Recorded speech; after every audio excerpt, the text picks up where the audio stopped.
Hello students, welcome back to the next video of business study.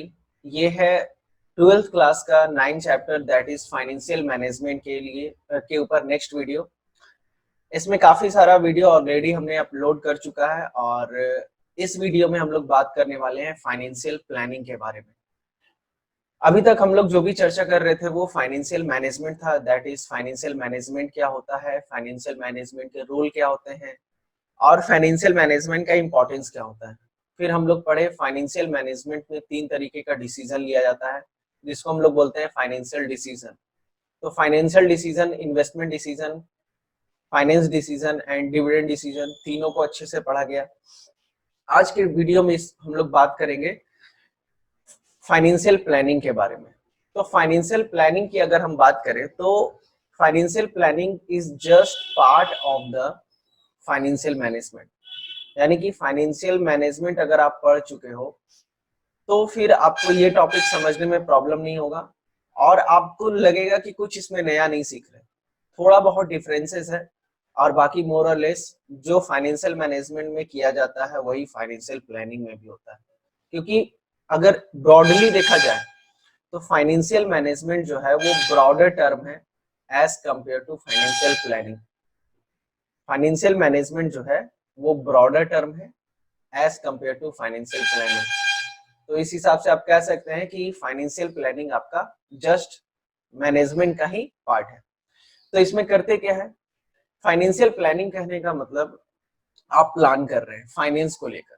Finance को लेकर क्या plan करिएगा कि भाई आने वाले समय में कंपनी को कितने फंड का रिक्वायरमेंट होगा। जैसे मान लीजिए कंपनी का प्लान है, कंपनी का अगर प्लान है कि कंपनी कुछ फर्दर इन्वेस्टमेंट करना चाहता है, तो फाइनेंशियल प्लानिंग कहने का मतलब बेसिकली कि अगर मान लीजिए आपके बिजनेस में पर्सपेक्टिव है कि आप जिस चीज का प्रोडक्शन करते हैं उसका सेल इंक्रीज होने वाला है, ठीक है, या फिर आप उसका सेल इंक्रीज कर सकते हैं, आप अपने बिजनेस एक्टिविटीज को ग्रो कर सकते हैं। तो सबसे पहले तो आपको फॉरकास्ट करना पड़ेगा सेल के लेकर कि क्या आप के इंडस्ट्री का जो भी आउटपुट है क्या उसका सेल इंक्रीज हो सकता है कि नहीं, है ना। और अगर सेल इंक्रीज होने वाला है तो फिर आप प्लानिंग करेंगे। प्लानिंग क्या करेंगे कि भाई कितना परसेंट से सेल इंक्रीज करना, तो चलो 30% से इंक्रीज करना। तो 30% के लिए आपको प्रोडक्शन कैपेसिटी भी बढ़ाना पड़ेगा, है ना। और प्रोडक्शन कैपेसिटी बढ़ाना पड़ेगा यानी कि आपको फिक्स्ड एसेट्स परचेज करना पड़ेगा। अब फिक्स्ड एसेट्स परचेज करोगे और 30% से प्रोडक्शन इंक्रीज करना है आपको, तो ऑब्वियस सी बात है वर्किंग कैपिटल का भी रिक्वायरमेंट होगा, है ना। तो कहीं ना कहीं जब आप अपना फॉरकास्टिंग करते हो तो और अपने बिजनेस को एक्सपेंड करने की बात करते हो तो आपको पता चलता है कि कुछ ना कुछ फर्दर इन्वेस्टमेंट करना पड़ेगा। तो इसी चीज को हम लोग बोलते हैं फाइनेंशियल प्लानिंग। यहाँ पर हम लोग एस्टिमेट करेंगे कि क्या कहाँ पे इन्वेस्टमेंट करना है और साथ ही साथ ये भी इवेलुएट करते हैं कि कितने फंड का रिक्वायरमेंट होगा, कितना वर्किंग कैपिटल का रिक्वायरमेंट होगा। और यही सेम चीज हम लोग फाइनेंशियल मैनेजमेंट में भी पढ़े हैं, ठीक है। तो ज्यादा आपको एकदम नाम मात्र का डिफरेंस आपको दिखने वाला है यहाँ पे। तो चलिए शुरू करते हैं।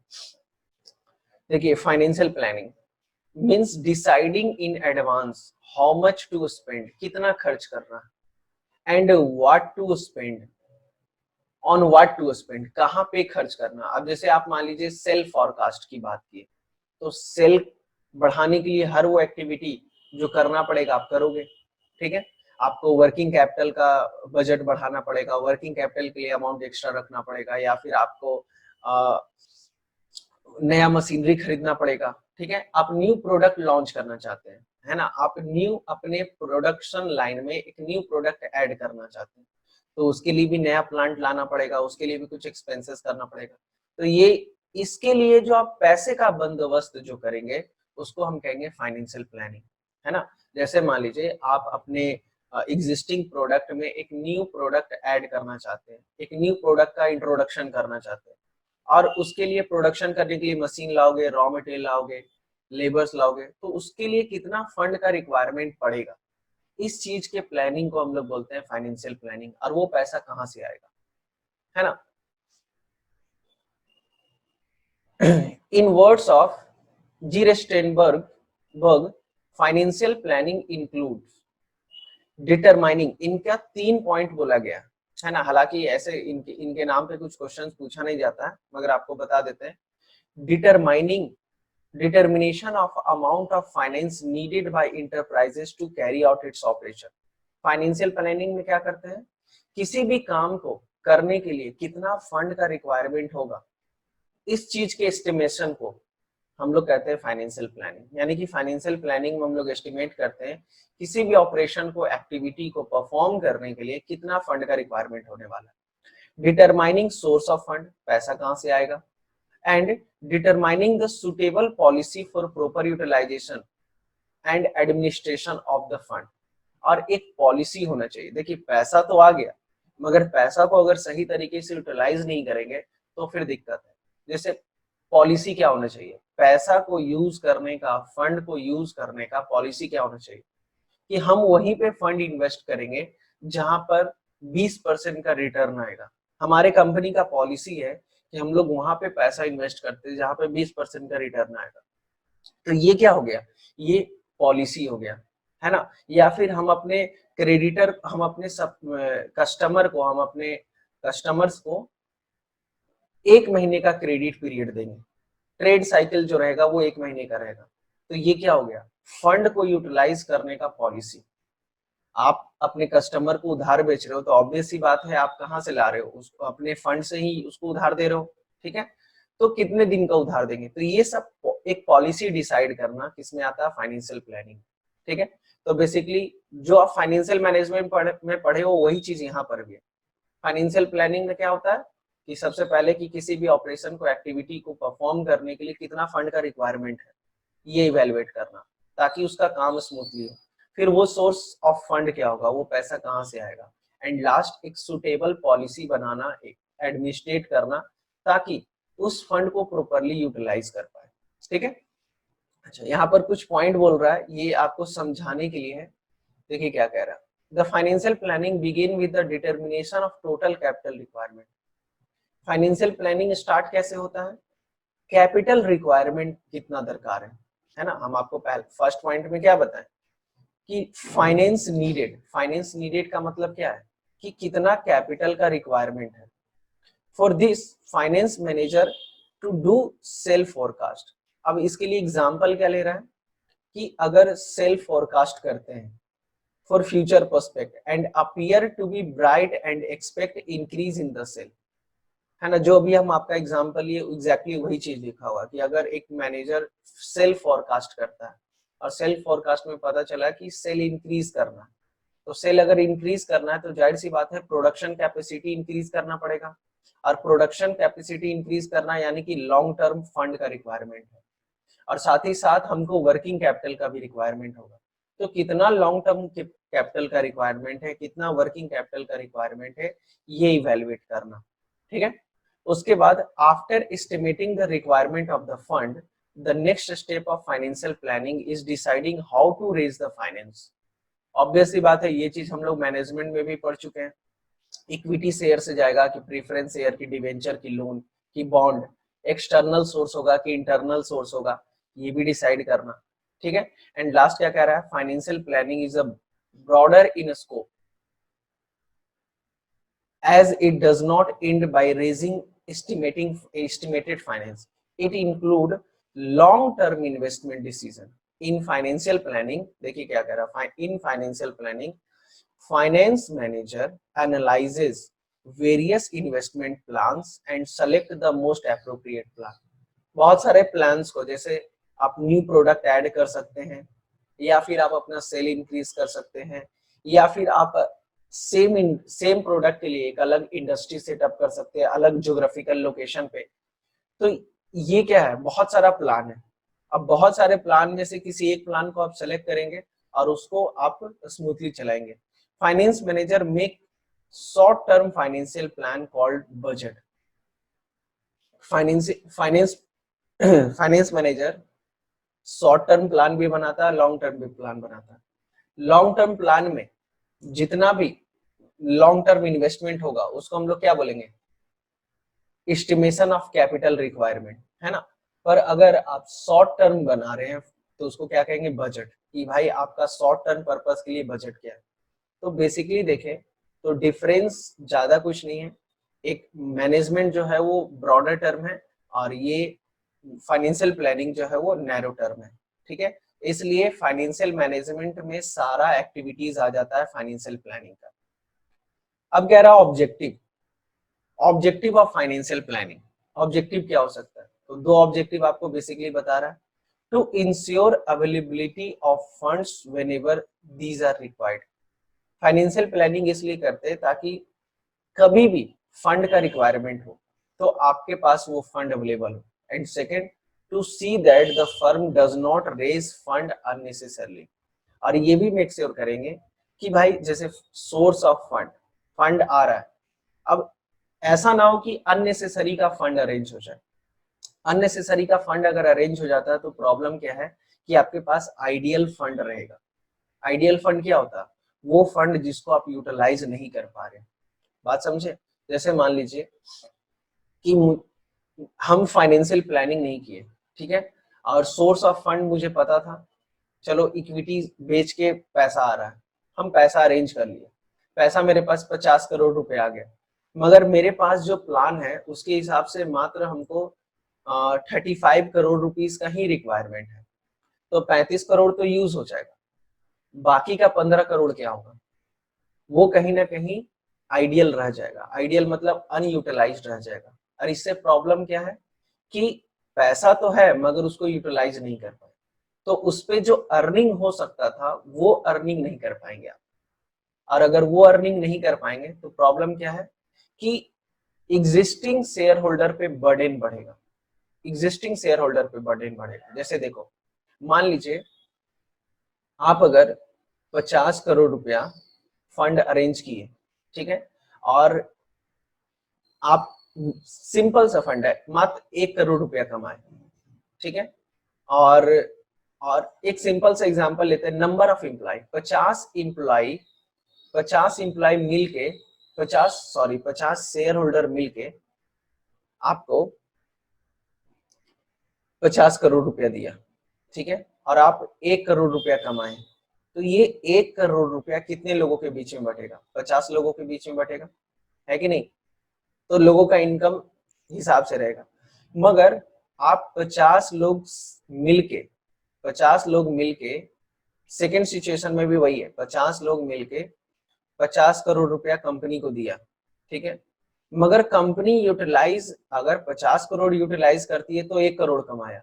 तो ऑब्वियस सी बात है 50 करोड़ में से 15 करोड़ अगर आइडियल है तो मात्र 35 करोड़ रुपया का यूटिलाइजेशन होगा। और 35 करोड़ से थोड़ी 1 करोड़ रुपया कमा लेगा, हो सकता है कि वो 70 लाख रुपया ही कमाए मात्र। तो अब क्या होगा? आइडियल फंड रहने से, 15 करोड़ का आइडियल फंड रहने से प्रॉब्लम क्या है कि आपका इनकम घटेगा। और इनकम घटेगा तो जहां 1 करोड़ रुपया 50 लोगों के बीच में बट रहा था, अब मात्र 70 लाख रुपया 50 लोगों के बीच में बटेगा। तो जब कंपनी का इनकम घटेगा तो और शेयर होल्डर का भी इनकम घटेगा। तो आइडियल फंड रहने से क्या होता है? डिविडेंड जो है वो रिड्यूस हो जाता है। डिविडेंड जो है वो रिड्यूस हो जाता है। या फिर मान लीजिए आप बैंक से लोन ले लिए और वो फंड आइडियल है, तो उस पर आपको इंटरेस्ट देना पड़ेगा कि नहीं? तो एक तो एक्स्ट्रा बर्डन हो गया ना, एक तो आप पैसा रखे हुए हैं उसको यूटिलाइज नहीं कर रहे हैं, उससे बेनिफिट नहीं हो रहा, और आपको प्रॉब्लम क्या हो रहा है कि आपको इंटरेस्ट भी देना पड़ रहा है। तो फाइनेंशियल प्लानिंग में फायदा क्या होता है कि आप अननेसेसरी का फंड रेज नहीं करते हो। तो इससे फायदा क्या होगा कि कुछ आइडियल फंड नहीं रहेगा, तो आइडियल फंड के कारण जो लॉसेस होता है वो भी आपको बियर करने की जरूरत नहीं पड़ेगा। तो प्रॉपर फाइनेंशियल प्लानिंग का ऑब्जेक्टिव क्या होता है कि इंश्योर करना availability of fund whenever they are required. नया प्लांट परचेज करना है, क्रेडिटर को पेमेंट करना है, रॉ मटेरियल का परचेज करना है, डे टू डे एक्सपेंसेस को मीट करना है, किसी लॉन्ग टर्म लोन का रीपेमेंट करने का टाइम आ गया, तो अगर प्रॉपर प्लानिंग करके चल रहे हैं तो आपका नीड जो है वो फुलफिल हो जाएगा, है ना। So the main objective of financial planning is that sufficient funds should be available in the company for different purpose such as purchase of long term assets, है ना। पर्पस क्या हो सकता है? लॉन्ग टर्म एसेट्स परचेज करना है, जैसे कहीं ना कहीं समय आएगा आपका टेक्नोलॉजी आउटडेट हो जाएगा, आपका जो मशीनरी है वो आउटडेट हो जाएगा, तो नया मशीनरी जब परचेज करेंगे तो उसके लिए फंड का रिक्वायरमेंट है। To meet the day to day expenses, expenses को मीट करना। To ensure timely availability of finance along with the availability of financial planning also tries to specify the source of finance, है ना। तो basically यहाँ पे क्या कह रहा है, ऑब्जेक्टिव क्या होता है कि जब भी फंड का रिक्वायरमेंट है फंड अवेलेबल रहना चाहिए, चाहे वो एसेट्स खरीदने की बात है, चाहे वो क्रेडिटर का पेमेंट की बात है, चाहे वो लोन का रिपेमेंट का बात है, चाहे डिविडेंड डिक्लेयर करना है या फिर डे टू डे एक्सपेंसेस को मीट करना है। एंड सेकंड क्या कह रहा है, to see the firm does not raises fund unnecessarily, है ना। फंड अननेसेसरी का ना आ जाए, ठीक है, आपको उतना जरूरत ही नहीं था और आप अरेंज कर लिए। तो पैसा कम आना ये भी एक प्रॉब्लम वाली बात है और एक्सेस पैसा आ जाना ये भी एक प्रॉब्लम वाली बात है। तो अप्रोप्रिएट अमाउंट ऑफ फंड का एक्विजिशन होना चाहिए। The excess fund is bad as inadequate और शॉर्टेज ऑफ फंड, जिस तरीके से शॉर्टेज ऑफ फंड आपके बिजनेस को हैम्पर कर सकता है, लॉन्ग टर्म भी हैम्पर करेगा। If there is surplus money, financial planning must invest it in the best possible manner as keeping the financial source ideal is greater loss for an organization, है ना। अगर आपके पास fund है तो आप उसको प्रॉपरली यूटिलाइज करेंगे, मेक श्योर कि कोई आइडियल फंड ना हो। Financial planning include both short term as well as long term planning. Long term planning focus on the capital expenditure whereas short term planning focus on the budget, है ना। Short term finance planning में क्या होगा भाई, creditor को कितना period देना है क्रेडिट का, फिर उसके बाद उससे कितना लेना है और डेटर को कितना देना है, फिर उसके बाद आप डे टू डे एक्सपेंसेस को मीट करने के लिए फंड का अरेंजमेंट करना। तो शॉर्ट टर्म के लिए प्लानिंग करते हैं तो उसको हम लोग बोलते हैं बजट, जो कि आपको पहले ही बता दिए, है ना। और लॉन्ग टर्म के लिए कहते हैं तो लॉन्ग टर्म के लिए अगर प्लान कर रहे हैं तो उसको कहेंगे कैपिटल एक्सपेंडिचर प्लान, ठीक है, और शॉर्ट टर्म के लिए बजट। तो बेसिकली अभी तक हम लोग दो चीज पढ़े, फाइनेंशियल प्लानिंग क्या होता है and objective of financial planning, ठीक है। तो अभी तक सारा टॉपिक आई होप कि जितना डिस्कस किए सब कुछ क्लियर होगा। नेक्स्ट टॉपिक है हमारा importance of financial planning. Financial planning का क्या इंपॉर्टेंस है, तो भाई जब फाइनेंशियल प्लानिंग के बारे में पढ़ लिए, इसका ऑब्जेक्टिव पढ़ लिए, तो इंपॉर्टेंस आपके लिए एकदम आसान हो जाता है। इंपॉर्टेंस क्या होगा कि proper amount of fund available रहेगा जब भी रिक्वायर्ड होगा, ये भी इंपॉर्टेंस हो जाता है। फिर उसके बाद प्रॉपर यूटिलाइजेशन ऑफ फंड होगा, ये भी हो सकता है। फिर उसके बाद जब आप फाइनेंशियल प्लानिंग करते हैं तो देखते हो बहुत सारे मूवी में देखे होंगे आप लोग कि प्लान ए बी और सी तीन तरीके का प्लान बना के रखता है कि अगर प्लान ए फेल हुआ तो प्लान बी में जाएंगे और प्लान बी फेल हुआ तो प्लान सी में जाएंगे। मतलब हर तरीके का सिचुएशन को एस्टिमेट करके उसके कॉन्सिक्वेंसेस क्या होंगे, उस केस में क्या प्लान फॉलो करेंगे, है ना, हम लोग ऑलरेडी डिसाइड कर लेते हैं। तो उसी तरीके से यहाँ पर भी होता है फाइनेंशियल प्लानिंग में। अब जैसे मान लीजिए आप डिसाइड किए, आप प्रिडिक्ट किए कि आपके कंपनी का जो सेल है, जैसा कि यहाँ पे एग्जांपल दे रहा है कि 20% से बढ़ेगा, आप प्रिडिक्ट किए, आप एस्टिमेट किए, आप सेल फॉरकास्ट किए कि आपके कंपनी का 20% से सेल बढ़ेगा। तो चलो भाई ठीक है, उसके हिसाब से आप फंड अरेंज कर लिए, आप इन्वेस्टमेंट कर लिए और वर्किंग कैपिटल भी रख लिए, ठीक है, लॉन्ग टर्म इन्वेस्टमेंट भी कर दिए, शॉर्ट टर्म इन्वेस्टमेंट भी कर दिए, वर्किंग कैपिटल भी अवेलेबल है उतना 20% सेल ग्रोथ के हिसाब से। अब आप ये भी as a finance manager plan बनाओगे कि क्या होगा अगर 10% से सेल इंक्रीज होता है, उस समय मेरा क्या प्लान होगा, क्योंकि फॉरकास्ट है यानी कि फ्यूचर की बात कर रहे हैं। तो चलो ठीक है 20% का एस्टिमेट किए और अगर नहीं होता है तो अगर 10% का सेल इंक्रीज होता है तो हमारा क्या प्लान होगा, और अगर सेल बहुत ज्यादा इंक्रीज करने लगा, 30% से इंक्रीज करने लगा, तो एक्स्ट्रा जो डिमांड आएगा उसको हम कैसे टैकल करेंगे।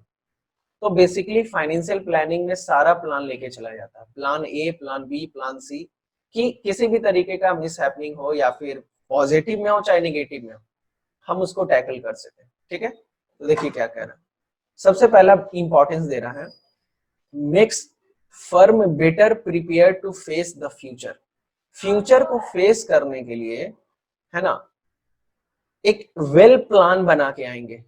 वेल प्लान, ताकि किसी भी तरीके का सरकमस्टांसेस आए, कंडीशन आए, वर्स्ट से वर्स्ट कंडीशन और फेवरेबल भी अच्छा हो तो भी चलेगा. It helps in forecasting what may happen in future under difference business situation. For example, है ना, if there is prediction of 20% growth in sale, prediction कितना है 20% sale forecast. However, it may happen that growth rate turn out to be 10 और 30. Prediction था आपका 20, मगर हो सकता है 20 भी हो जाए, 10 भी हो जाए, 30 भी हो जाए. तो the financial planner prepare blueprint of these three situation. तो सबके लिए सिचुएशन बना के रखेगा, plan A, plan B, plan C, so that the management must know what to do in each situation. तो क्या करना है ये मैनेजर को पता रहे कि हाँ भाई इस सिचुएशन में क्या करना है. ठीक है. तो फाइनेंशियल प्लानिंग में सबसे पहला इंपॉर्टेंस क्या बता रहा है आपका, make the firm better prepared for future. है ना, फ्यूचर में कुछ भी हो, किसी भी तरीके का सरकमस्टांसेस हो, अगर आप प्रॉपर प्लान बना के रखे हैं तो फिर किसी भी तरीके का प्रॉब्लम नहीं होगा. सेकंड क्या कह रहा है, helps in avoiding the business shocks and surprises. है ना, अब जैसे बिजनेस शॉक क्या होता है, वैसा चीज जो आप प्रिडिक्ट नहीं किए थे हो गया, वैसा चीज जो आप एज्यूम नहीं किए थे और वो अगर हो जाता है तो उसको कहते हैं बिजनेस शॉक. ठीक है. तो अगर आप प्रॉपर प्लान बनाते हैं ना, तो आप वर्स्ट सिचुएशन को भी ध्यान में रखते हैं और एक गुड सिचुएशन को भी ध्यान में रखते हैं. बात समझे. तो 20% का अगर टारगेट है और 10% अगर या फिर 5% होता है तो ये वर्स्ट सिचुएशन है. इसमें क्या करेंगे, इसके लिए भी प्लान बनाते हैं. और अगर 30% से सेल बढ़ता है तो भी आप प्लान बना के रखते हैं. तो हर चीज का एक ब्लूप्रिंट होता है. तो इससे फायदा क्या होता है कि आपके पास कौन से सिचुएशन में क्या डिसीजन लेना आपके पास रहता है. तो ये जो वर्स्ट सिचुएशन या फिर शॉकिंग सिचुएशन जो आता है या फिर सरप्राइजेस, उससे आप इजिली टैकल कर पाओगे. थर्ड क्या कह रहा है, द कोऑर्डिनेट वेरियस फंक्शन. हर तरीके कोई भी फंक्शंस हो, है ना, coordinating the various functions, the production, sales, by providing clear policies and procedure. ठीक है. अलग अलग डिपार्टमेंट है, अलग अलग फंक्शनिंग डिपार्टमेंट है, तो सबके बीच में एक प्रॉपर कोऑर्डिनेशन बना रहता है जब आप एक प्रॉपर प्लान बना के काम करते हैं, क्योंकि इसमें पता रहता है कि कौन से डिपार्टमेंट का क्या काम है और कौन से डिपार्टमेंट को क्या काम करना है. फिर प्रॉपर यूटिलाइजेशन ऑफ फाइनेंस, ये भी आपका इंपॉर्टेंस है कि भाई फंड का प्रॉपर यूटिलाइजेशन होता है. क्यों, क्योंकि आपको पता है कि कितना पैसा का रिक्वायरमेंट है और उसको आप प्रॉपरली यूटिलाइज करेंगे. एक भी पैसा आइडियल नहीं रहेगा या फिर कुछ शॉर्टेज ऑफ फंड नहीं होगा. तो कहीं ना कहीं प्रॉपर यूटिलाइजेशन होता है और इससे फायदा क्या है कि आपका वेस्टेज ऑफ मनी नहीं होगा और कंपनी को मैक्सिमम प्रॉफिट होगा. तो detailed plan of action prepared under financial planning reduces wastage, duplication of effort, है ना, एंड गैप्स इन प्लानिंग. तो किसी भी तरीके का गैप है, यानी कि आप कुछ और सोचे हो कुछ और रहा है, तो जो गैप है ये गैप नहीं हो पाता है. आपको फंड का रिक्वायरमेंट है 50 लाख का, है अवेलेबल 30 लाख रुपया, तो ये जो गैप है ये सब गैप नहीं होता अगर प्रॉपर फाइनेंशियल प्लानिंग करके रखें तो. लिंक प्रेजेंट विथ फ्यूचर, है ना. अब जाहिर सी बात है प्लानिंग की बात कर रहे हैं तो प्रेजेंट को हम लोग फ्यूचर से, है ना, एंटिसिपेट करते हैं कि फ्यूचर में क्या होने वाला. ऑब्वियस सी बात है प्लानिंग है तो उसी की बात होगी. Link between investment and financing decision. Investment decision क्या होगा, फाइनेंसिंग डिसीजन क्या होगा, है ना, पैसा कहाँ से आएगा, पैसा कहाँ यूटिलाइज होगा. तो अगर प्रॉपर प्लानिंग नहीं करके रखेंगे तो फिर प्रॉब्लम है, आप कंफ्यूज रहोगे कि पैसा कहाँ से आएगा. एंड लास्ट क्या कह रहा है, make evaluation of actual performance earlier.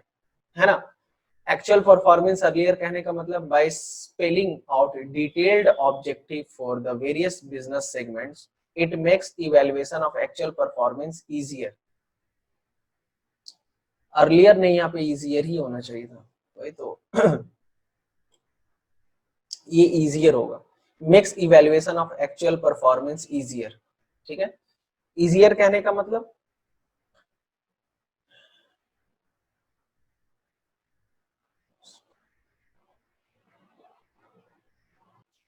चलिए, तो इजियर ही होगा यहाँ पर.